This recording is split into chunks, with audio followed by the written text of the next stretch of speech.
But I do want to let everybody know that is in this meeting or program. It is recorded. So just to let you know ahead of time, it is recorded. It will be posted on our website if you want to go back and view it. Because I know it's going to be some great stuff shared today, because I got a great guy that's in this session right now that is, I know for me personally, is inspiring. If you have any questions or concerns, you definitely want to throw it in the chat. We have my I'll call him my co-worker. He's going to be monitoring the chat. He'll let me know if somebody shoot a question or anything, and then we'll stop and let Kyle kind of address that. And then I'll also let Jalen take over after a while. I'm gonna introduce him and let him take over, and he'll just ask questions from a student perspective, because that's what it's all about. It's all about the students right now. And that's why I wanted to bring Kyle, because he was a student. Now he's an Olympic champion. And I'm excited about that. So just to introduce myself, my name is Eric Green. I've been in this position for about 7 months. I'm super excited to be in this position because I'm connected to people like Cal and many other people that's in the journalism industry. So I can bring my network of people to share knowledge and insight to you guys. So I felt like journalism was just a perfect match for me. So with that being said, I'm super excited about this session. So enough introduction about E. Green. I want to know about Kyle, the Chico the bar, the comedian. We used to call him The Rock because he kind of looked like The Rock. Oh. Smell what The Rock is doing. I know. So Cal, man, if you could introduce yourself, man, just give us an elevator pitch of who you are and what you do, and then we'll just dive in, my brother. Well, first, thank you for having me on, man. You know, it's an honor. It's always humbling for me to be able to get on and talk to some people, whether it's 2 people or 200 people, and kind of share my experience and everything like that. And, you know, me and Eric go way back, way. I mean, he had a S curl at one point. Yeah, y'all didn't know this. Yeah, he used to grease himself up and walk around the hallways in high school. It was weird at that time, but oh, okay. I'm coming for you. Things are different now. We are good friends, and we share some parallels in some of the circumstances growing up in Kansas City, which is, you know, a fairly rough city, but that's where I'm from. Where I've been is a lot of places in my career. I've worked for the NBA. I've worked for the NFL. I've worked for, I have my own show on Cartoon Network. I'm here in Los Angeles now. I'm now covering play-by-play for FIBA 3x3, which is an Olympic sport now, 3-on-3 basketball. If any of y'all got a chance to check that out, if you listen to the broadcast on NBC, you would have heard me there. So I've done a lot. I've worked locally in cities like Houston, Montgomery, Alabama, Hattiesburg, Mississippi. And I've garnered a lot of experience in TV in the past 15 years. I graduated from HBCU in 2006, Alabama State, and took a chance on becoming a sports broadcaster. And now here I am 15 years later, and, you know, have an opportunity to kind of share, you know, some of the ingredients that have made me into who I am today and, you know, where I'm heading going forward. Yeah, man, I appreciate that, man. And Kyle is so humble with it, man, because he could be anywhere else, but he decided just to spend time with us, man, because this brother is well-traveled, well-known in the industry, a big voice in the industry. So I definitely appreciate and honor this moment. But I do want to take it back to the classroom, though. Okay. I want to take it back to the classroom. Let's go back now, to the classroom. This brother, when it was my time to read, I was reading properly, you know, the cat, the hat. But when it was this time, brother, when it was his time to read, man, he put so much animation on it. I mean, it was just so entertaining. I was like, I knew it was something special. He had the whole class just rolling, man. And I just knew it was something special. I didn't know where you was going to go, but I knew at that moment, it was just like, man, this dude's going to be on TV. He's going to be doing something. But now look at you. Like, Talk to me about that whole experience. Like what made you just step out and just take that risk, even in the classroom? I've always been a character, and you've always struggled with reading. So it's no, but he did. He read it fine. But me being extra animated, and that's okay. Sometimes we need extra help. Yeah. No, but me being animated comes from it was always who I was even as a kid. You know, I remember sitting on my porch and I'd be making a British accent talking to my mom while we drank tea, or, you know. Yeah. And she encouraged that. It made her laugh. So, you know, if I could get a smile on people's faces by doing something, then more times than not, I would do it. I was always, you know, very confident in, you know, my ability to make people smile and stuff like that. So when we were in high school and it came my time to read, you know, I knew that I could read the material fluidly, but I wanted to add a little extra to it, just because I knew that the class would get a kick out of it. So it's funny that you still remember those days, but I forgot I have a lot of that stuff I've done. It was crazy. I wish you would have added a little spin to your basketball game, but you know, it's all good. Oh, it's all good. That. Okay. Yeah, it's all good. Okay, so that's good. It's cool though, man. You pivoted. I think I made varsity before you made varsity. I think that's true. And I got more minutes than you and more points.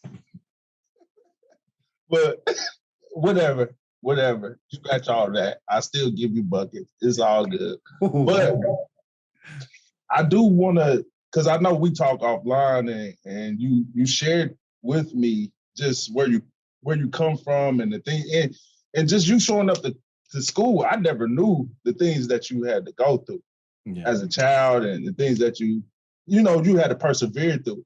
So I just want you to set the scene on where you came from, because at first I was gonna name this session "No Excuses." Yeah. Because I mean, you were a prime example of no excuses and then making it to the big leagues.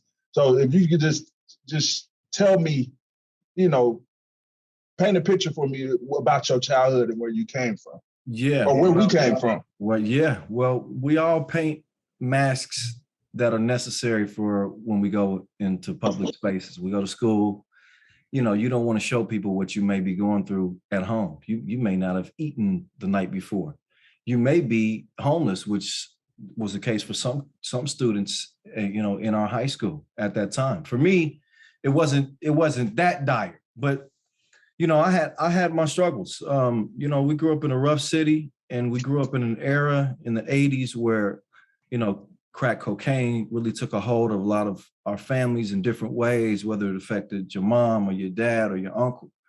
For me, it affected, you know, my family too. You know, from, you know, my uncles to, you know, my own father struggling with addiction, to my mother also struggling with an alcohol addiction. Those were things that I had to deal with, you know, at home while trying to focus on school. Growing up in an environment where it's always very tense. There's always a potential for something to happen where you have to be, you know, my pops used to always tell me, keep your head on a swivel. When you grow up in an environment where you're always looking over your shoulder and you're at combat almost with the people around you, you have some hesitancy with the people around you, you know, that doesn't make for a very comfortable upbringing. You throw in the fact that, you know, not only do drugs affect a lot of our households like mine, but, you know, I was also a victim of poor education growing up in, you know, Wyandotte County. You know, we didn't have the best resources. We didn't have the most, we had some very committed teachers, but we also had teachers that, you know, they weren't making what other teachers were making. So they may not have been as motivated, you know. So, you know, I came from that. I came from the streets. I came from, you know, drug infested neighborhoods to, you know, gang violence, all of that. That was Kansas City. Now, I also experienced some of the better side of life too, at moments in my life too. So, you know, I never got a chance to really live in the suburbs, but we did have a home that I lived in for 8 years, from the time I was 5 years old till I was 13. Had a backyard, functional family. Dad worked really hard. He was the first to graduate from college. Mom was happy. So I did have instances of a solid foundation in my upbringing, but there was also the chaotic part too, that came with the drugs and the other things. So when I was in high school, when Eric and I became tight, I was in the midst of living between maybe 7 or 8 different places, at that time. We weren't stable necessarily in my family. So, I'll be living with this person, the relative, with this person. I've slept on couches. I've had to heat my bathwater up on a stove. I've had to go with no lights, go to the neighbor's house, borrow the phone, eating Chex Mix for dinner. I've done that. So I've been at the very bottom, so to speak. And so that's what I was fighting my way out of. You had your own set of circumstances, but for me, those were the things. And I should say too, now that, my parents are clean now, they're living well. They weren't able to turn their lives around, but for my upbringing, they were growing too at that time, and they were evolving. So, when you're young, you're 12 years old, your parent is 30, 35 or whatever, you think that they know everything. But when you turn 35, you realize that at 35, you don't have everything figured out, and you are subject to making some critical mistakes. So I keep that in perspective too, but that's what I come from. Yeah, and I love that that you was real and authentic about that, because a lot of times, we look at the surface level, but really don't know the story behind how the person arrived. Mm-hmm. So I just wanted to dip into that just so they could know who you are as a person on a deeper level, versus just seeing you on TV and it showing up that way. Because that element adds value to who you are on TV as well. But I have one more question, then I'll pass it off to Jalen. One thing where we came from, it was like going to school and, we went to the humanities community because that was college bound. We already had an idea this is a way for us to get out. And you went to Alabama State and you chose journalism or broadcasting. So why did you choose that major?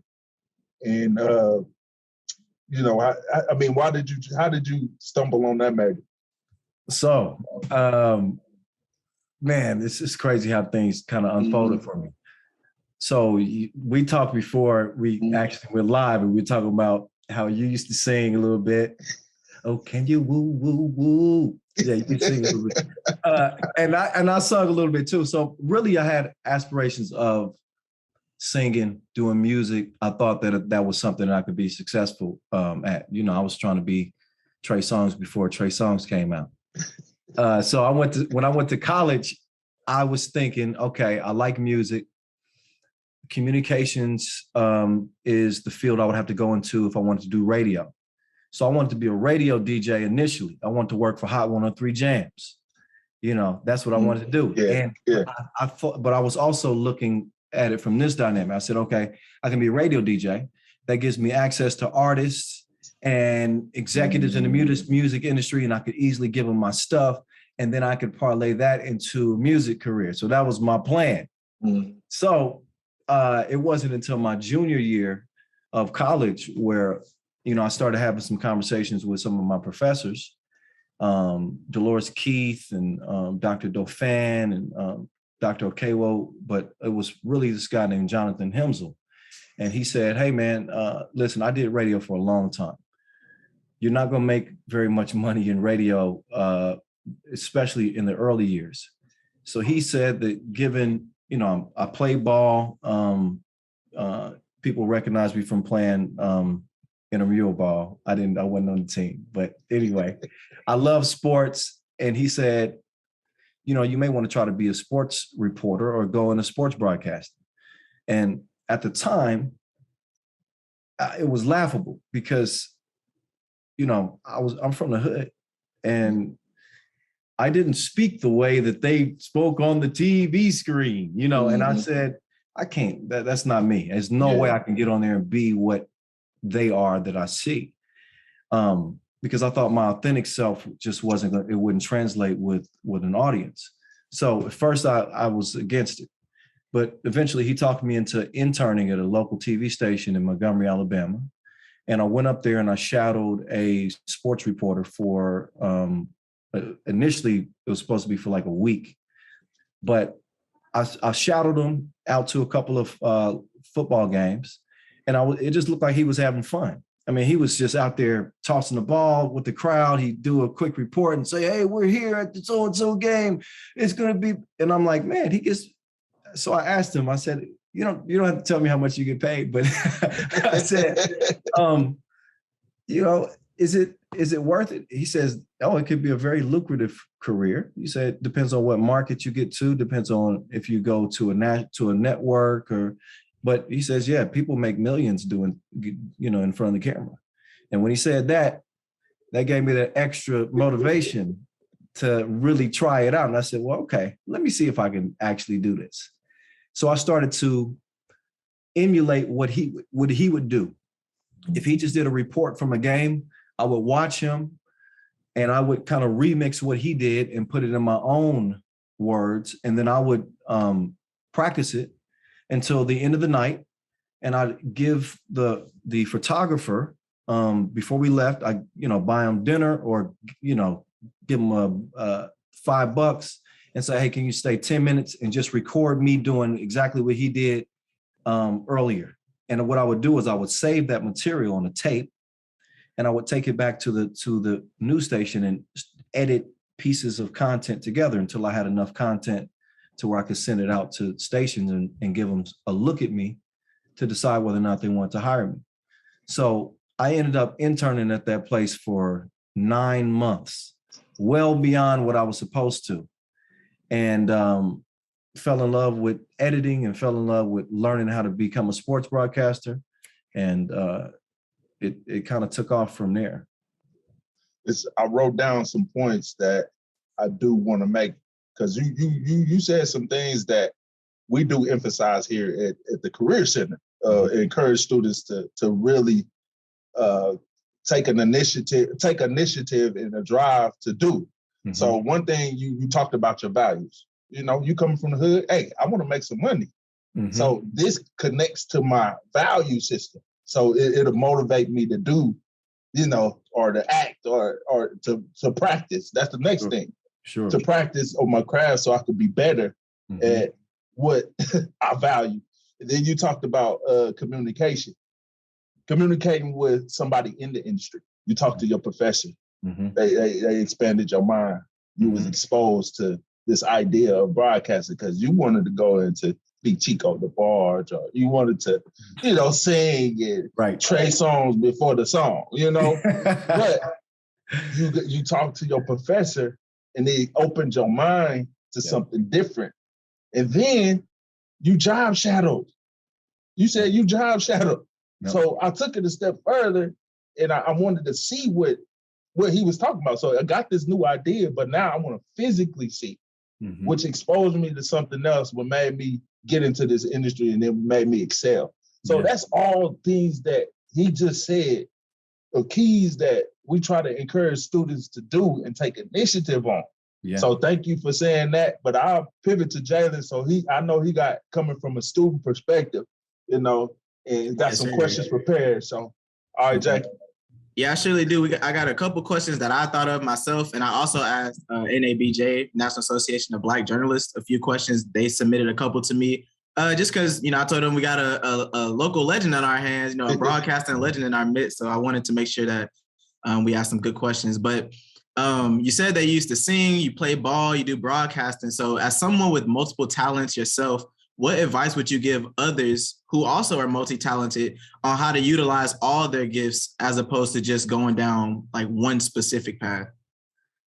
Ooh, so you're starting off with the hard question. And I told you, man, NABJ, we don't fool around. We're trying to get to it. Look, I'm a longtime member of NABJ. NABJ is a huge reason why I've had really any success in my career. Yes, My sir. first big job I got with the NBA, it was because I went to an NABJ conference in Chicago, and they had a booth there. I ended up getting a job at the Amazing. NBA NABJ, so I got a lot of love for them. Now, when it comes to harnessing your talents when you have many talents, first I would say you have to be able to be self-critical, and you have to be realistic with yourself in terms of what actually is your best talent, and can you transfer it? Can you transfer that talent into money? Essentially, because the balance you want to find in life really is doing something that you love, that doesn't necessarily feel like work, but you can also monetize it. So, I could sing, but I was a good singer, but I had to be realistic with myself. Yeah, were you gonna get paid for it? Was I really okay? I could play ball, but was I really gonna get to the league? Did I feel like did I have the commitment to do it? Did I have the size to do it? There's a lot of factors. What are the chances? So that kind of helped me start to narrow down some of those things. And that's not that I wanted to necessarily give up on those dreams, but maybe that's something that I could follow up on later on in life. But I wanted to find a talent that I could monetize. And I knew that I wasn't afraid to get in front of people. I knew that I had some charisma. I knew that I didn't look bad on camera. Yeah. So I said, okay, these are all tools that I can use directly that, I can monetize my skills. So, and I had to be, realistic with myself in evaluating that. So yeah, it's hard because I know that there are a lot of really, really talented people out there who are confused. They don't really know which direction to go because they say, I could do this. Oh, I could do this. Oh, I could do that. But you really have to think, what drives you? What would you not mind doing on a regular basis that is realistic? That's realistic. Yeah. Some people, I'm not a dream killer, but I'm definitely a realist. And I think we live in a society now to where people will tell a dude who's 5'1", you can go to the NBA. And, the motive behind it is right. What they want to do is you want to encourage everybody to try to be the best that they can be. But you also have to encourage people to be realistic too. Now, look, I don't know if we may have one or two 5'1" in NBA history, but the chances are Earl Boykins, the shortest one I can think of. He was 5'5", and he wasn't no starter. But so I really want to sell that to this person, even if they're really good at basketball. So, long story long. I hope I answered the question. No, I appreciate that. That was a good answer. So we're switching gears a little bit with this next question. But how do you navigate being a person of color in a predominantly white space? Because I know earlier when you were talking about your aspirations of becoming a broadcaster, you were saying you didn't talk as spiffy and as proper, and you didn't come from money, and you didn't have, your teachers weren't, as educated. You may not have had the different connections. So how do you handle, or how do you navigate being a Black man in a predominantly white space? It's a hard thing to do. I'll be honest with you. It's a difficult thing to do. It's a struggle that many of us face in a corporate setting. Oftentimes you don't speak the same language, so to speak, as they do. They watch, a lot of them watch Seinfeld, and we watch Martin. And they relate on certain things, and there's certain things that we relate, and that's not to cause a divide, because we do have some commonalities too. I got friends from all different races that watch The Fresh Prince, that watch Family Matters, and other things like this that we could, we have a common kind of bond on. But it's very difficult because you want to be true to yourself and be authentic and be comfortable in your own skin, but you're surrounded, by in an environment of people that are so different from you, and that will also judge you. So it was really difficult for me early in my career to balance being authentic and portraying a role to fit what they wanted. And that's still a battle. Even, in my career, it's there's certain causes that I wanted to speak out on, but I knew that if I spoke out on them, that it would jeopardize my job. It would jeopardize my employment. And, you're talking to a really passionate person when it comes to, especially issues for people of color. When it comes to poverty, when it comes to imprisonment, when it comes to, how we behave socially, athletes, these are all things I've been really passionate about. But I've also been employed by the NFL, the league itself, the NBA, the league itself. So there's a certain kind of company line that they want you to toe. And oftentimes it conflicts with some of your value system, to be honest. And you have to make a decision on, okay, when am I going to press the button? When is it too much? When have they crossed the line? And I've had a couple of instances in my career where, I've been confronted with that, working with the NFL and the Colin Kaepernick situation. I worked with the Clippers during the Donald Sterling fiasco, the racist owner. I've covered some, I've worked with teams during some, some pretty flammable type of you say that again. situation. So it's difficult. It's difficult even to this day. And as I move forward in my career, I'm going to, my hope is to really own my own content, because, at that point, then I can really speak without a filter. Yeah. Mm-hmm. And it's not tied to a corporation and having to, essentially say things that are within the parameters of what they want you to say. Okay, I appreciate that. That was a good answer. So we're switching gears a little bit once again, but we probably all heard the expression, it's not what you know, it's who you know. So what advice would you give to a college age student or a college student that's trying to begin their network? Don't have any connections in the industry yet, but what advice would you give to somebody that's trying to build their network up? Network as much as you possibly can. Invest in things. I was so happy to know that you're a part of NABJ. Mm-hmm. That is a worthy investment. It should actually be free to you as a student. It was at least when I was in school. Yeah. Okay. Mm-hmm. I mean, that is an essential resource, because you may get lucky and get hired on the spot at one of these conferences, but what you will get in the least, which is huge, is an opportunity to network with other people in the business. You want to exchange, you want to have business cards on hand, you want to have resumes on hand. Mm-hmm. These are the things that I came with. And I was shaking everybody's hand. I was trying to charm everybody that I could, just be as pleasant as I could. Yeah. And, because I knew that it was so valuable, those extended branches. I can't tell you, I've gotten jobs in my career strictly off of connections. Typically in my business, you have to have an agent, and I have had agents from time to time over the years, but I haven't had an agent in the last 6 or 7 years. I've done all of my negotiating. I've secured all of my jobs strictly by connections that I know within the business. It's an email here. Hey, Kyle, there's this opening here. I figured you might want to have a look at it. For Boom. Sure. The way I got to Los Angeles was through a connection that I had through NABJ. So it's vital. It's the most important thing that you can do is start establishing relationships with like-minded people, and people that you can not only build with, but essentially help you out down the line if you need it, and you be willing to lend a helping hand in the same way. That's how it works. For sure. Yeah, and I can definitely attest to that. I went, the NABJ conference was virtual this year, but I attended it, and my LinkedIn has been buzzing ever since.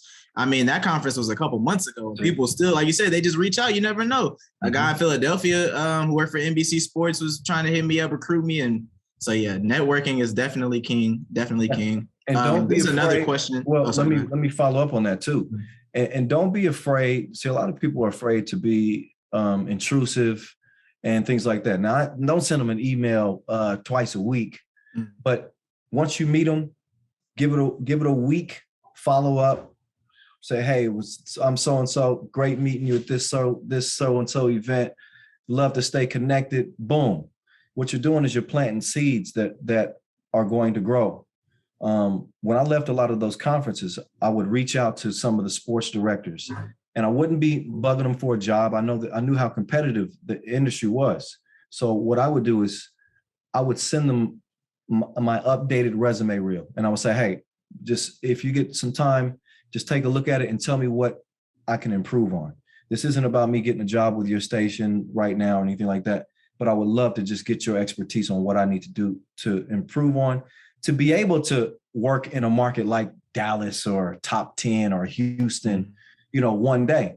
And what I found is when I developed those relationships and I followed up, and those people who are willing to look at my tapes and critique them, we developed relationships over the course of years. I got hired by some of these same people who watched me progress by evaluating my resume reels, and they say, hey, well, we got an opening now. I know 4 years ago when you first emailed me, but now we see how much you've improved. You got more experience, and what do you know? Now we got an opening in Houston, and it's got your name on it. For sure. So, follow up. Yeah, for sure. In your opinion, what would you say are the 3 most important skills that every broadcaster must possess? Like, you're just simply not going to make it if you don't possess these 3 skills. You are not going to make it if you are unwilling to work hard in studying. You don't watch games for leisure too much anymore. You don't sit back and just enjoy the game. You're watching for trends. You're listening for numbers. Yeah. From what this guy's averaging to what are they doing coming out of half? What are they averaging in the third quarter? All these type of things, because these are things that you're going to utilize very likely when you get on TV, when you're trying to support a point or something like that. You got to be willing to work hard in your studies. Your work doesn't stop when you leave the studio, when you get out in front of that camera. I'm at home, I'm studying for hours. If I got a big show the next day, I'm talking about 6, 7 hours. Mm-hmm. You got to know every team. You got to know the coaches. You got to know the assistant coaches. You got to know what that team did last week and the week before. Who do they have on the schedule going forward? It's 32 teams in the NFL. Mm-hmm. Okay. You have 30 teams in the NBA. You got to be on top of that type of stuff. And it takes hard work. You have to be willing to be critiqued. If you're going to get in broadcast, you've got to be willing to, hear some things that you may not want to hear. That's a good point, because everybody not ready for that constructive criticism, for real. Even if it is constructive, some people not ready for it. Yeah. So I'm glad you said that. Yeah. People that care are going to tell you, the honest truth, because they want you to improve. So I had several humbling moments in my career. This is a little bit off topic, but I'll tell this one quickly, and then I'll say the last thing that you have to have if you're going to be a broadcaster, which leads into the story, which is the ability to communicate. So there's a difference between a communicator and a broadcaster. And I'm about to show you how and why with this story real quick. So, all right. So I got hired right out of college in Hattiesburg, Mississippi, to work at WDAM. It's a small, tiny TV station. Most people never heard of Hattiesburg, Mississippi. I was super lucky to get even hired to be on screen right out of school. So they hired me as the weekend sports anchor. I was hired to anchor the sportscast on Saturdays and Sundays. During the week, I report. I help edit, I shoot video, those type of things. So anyway, I'm on this job for about a month, and my boss, he's the sports director, a Black dude, love him to this day. We're still great friends. His name is Mitchell Williams. He was a sports director, and he anchored the sportscast at 6 and 10 Monday through Friday. He decided that it was time for him to take Monday night off. He says, all right, you've been getting some reps on the weekends.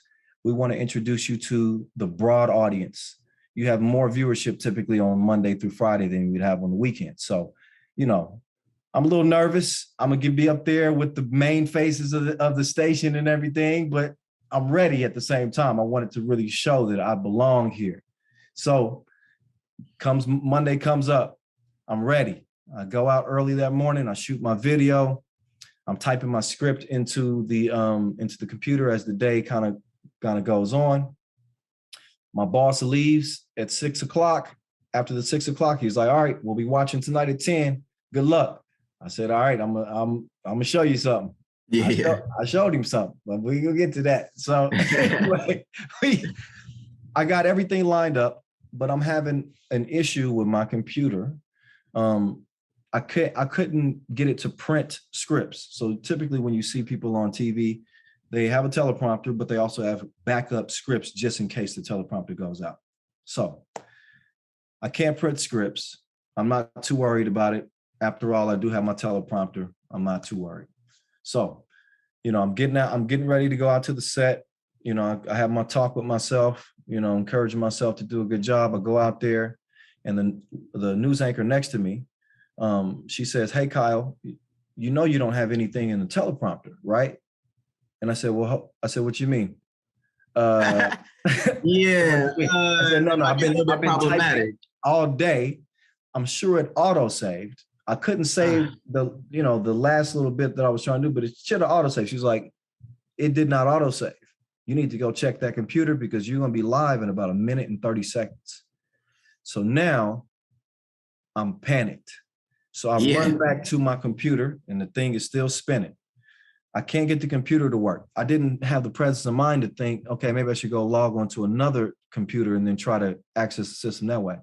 I'm just hitting the computer. I'm in panic mode. Now mind you, I have no script and I have no teleprompter. Man. So the director then gets on the intercom in this tiny station. He says, "Kyle, get your ass back to the set. You're live in 40 seconds. We don't care. You're just going to have to make it work." So that was echoing in my head. Now I'm running back to the set. I don't even have my blazer buttoned up. My tie is loose. Full panic mode. Yeah. I run up, I get on set just in time for them to play my little intro. And they say, "And now it's time for Evening Sports with Kyle Montgomery." They pop me up on camera and my suit is unbuttoned at the top. I'm sweating just hearing it. I'm like nervous. Barely got the wire on me. Oh man. And I didn't know what to say. I just, I'm stumbling. I'm saying, "Welcome to sports." And if YouTube was popping at that time, 2006, 2007, I would have been a YouTube sensation. No. Oh man. It was for all the wrong reasons, huh? It was terrible. It was 5 minutes of just a pure disaster. Mm-hmm. So everybody was embarrassed for me. I felt this big. At the time I was married. I'm not married anymore. But at the time I was married, my wife called me right after the show and she was crying. That's when I knew he was crying. I don't mean to laugh, but man. And she was like, "Oh my God, what happened? Are you all, And I told her, I said, "Look, they're gonna fire me. I already know they're gonna fire me. I'm gonna try to find another way." Boom, boom, boom. So my boss actually called me. He brought me out to his house that night. He says, "Listen, number one, as a Black man, the eyes there's so many more eyes on you. Mm-hmm. There are people who are looking for you to make a mistake. They're looking to prove that you only got the job because you're Black, that you don't belong. Your credibility is everything." He says, "You can never, ever, ever afford to lose your credibility in this business." He says, "I can't guarantee that we're going to keep you. It's not my call, but we'll meet tomorrow and we'll see what they want to do." So they had a meeting. They took me off air for 3 weeks. Took me off air for 3 weeks. So all I could do was write, edit, blah, blah, et cetera, et cetera. But in those 3 weeks, I focused so hard on just being sharp, knowing every team, every player. I wanted the teleprompter to go out on me again. Yeah. And my boss, Mitch Williams, he taught me the most valuable lesson of my entire career. And it's the last most important thing that you have to have if you're going to be a broadcaster. And it's the difference in being a communicator and a broadcaster. A broadcaster can only go as far as that teleprompter will take them. a communicator communicates at all times. So if I was communicating, I would have said, hey guys, listen, you guys probably won't believe this at home, but listen, I have no script and I got no teleprompter. Please, if you would, bear with me for the next 5 minutes. I'm going to try to get us through the sportscast. That way I'm not pretending. A broadcast can only go as far as what, a robot can do that.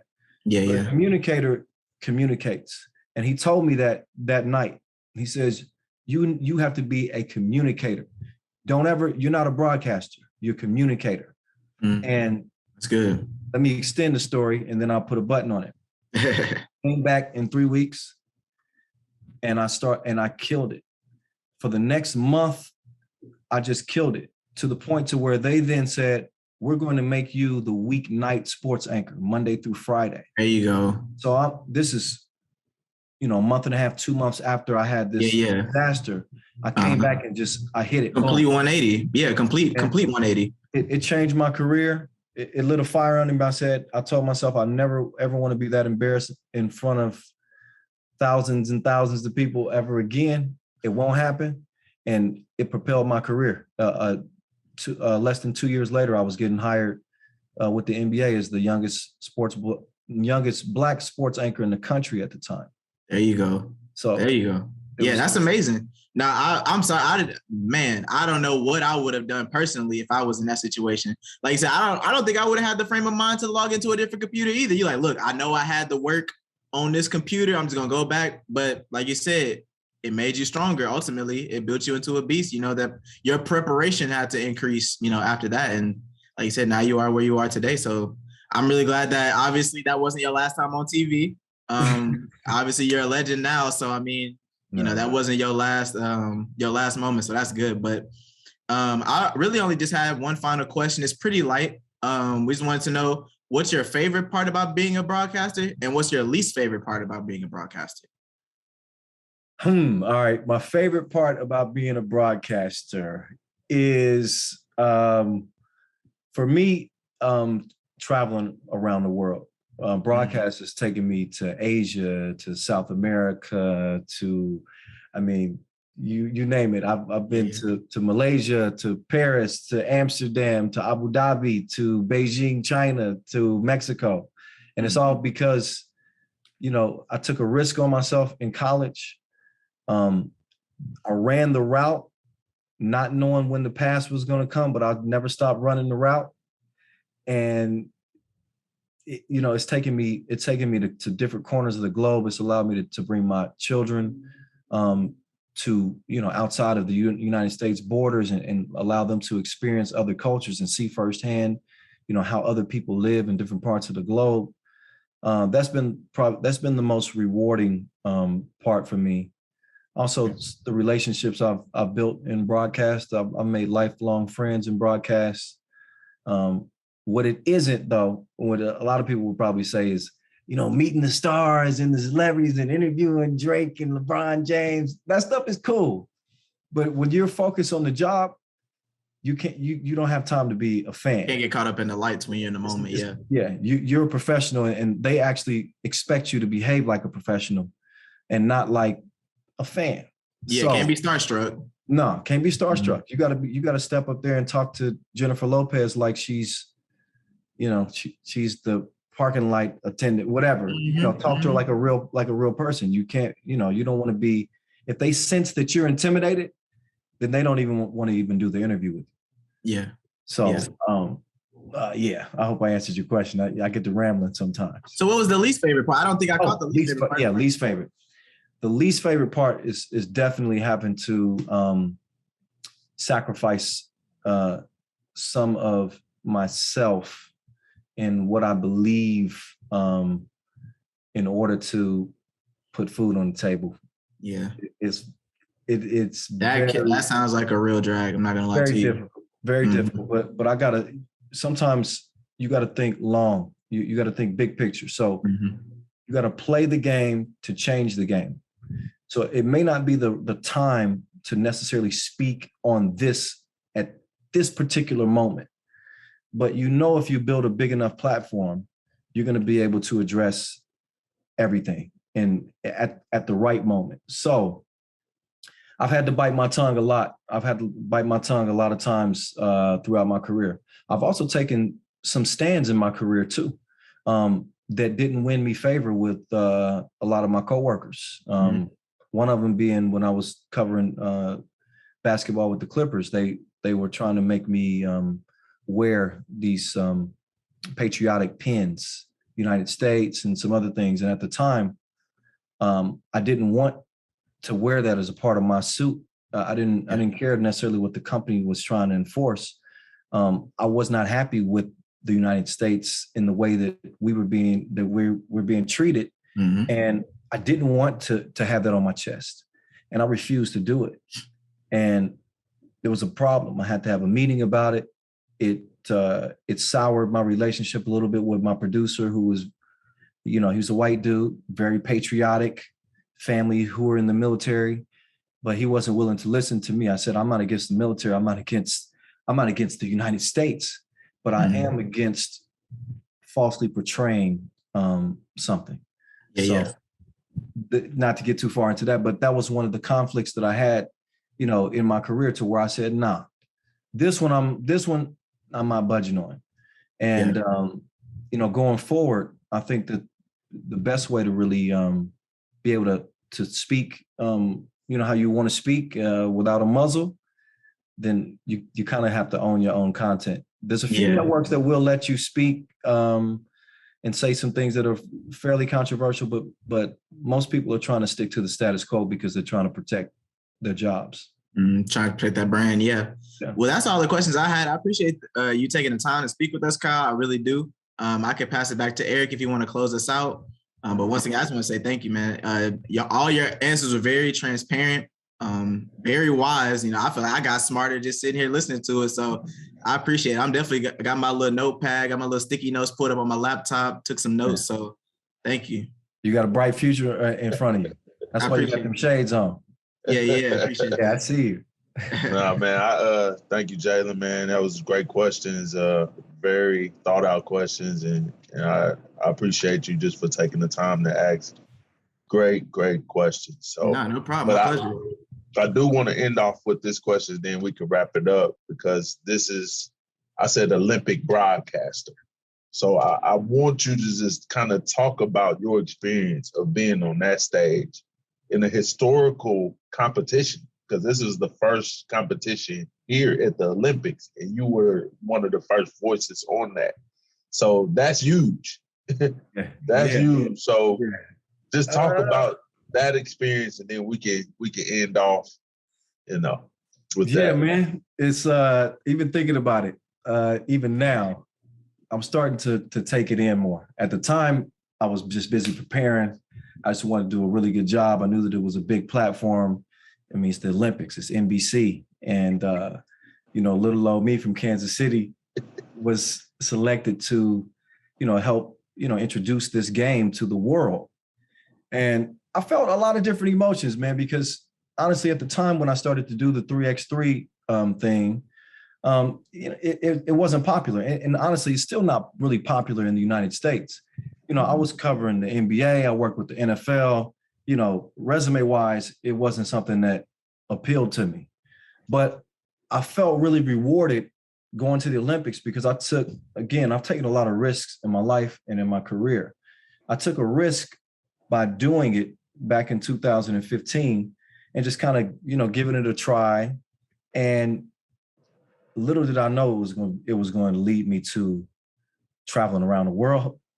And then it was going to lead me to the Olympics. So the way the Olympics thing came up is, like I said, I don't have an agent. So, most of the connections that I have in the business are just through people that I know, word of mouth. And it was getting pretty close to the Olympics, and I didn't think they were going to reach out to me. I thought they were going to hire, somebody else to do the job because it was getting too close.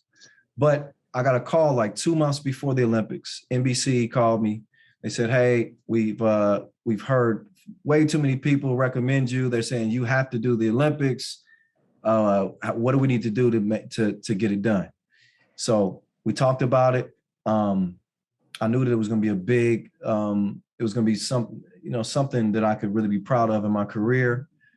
But I also knew that it was something I was going to be prepared for too, because, having the success that I had early and having a show on Cartoon Network and anchoring on NBA TV with Gary Payton and Chris Webber and, working in top 10 markets and doing those big shows, working All-Star Weekend and doing shows with Floyd Mayweather and all these people, that conditions you to handle the big assignments.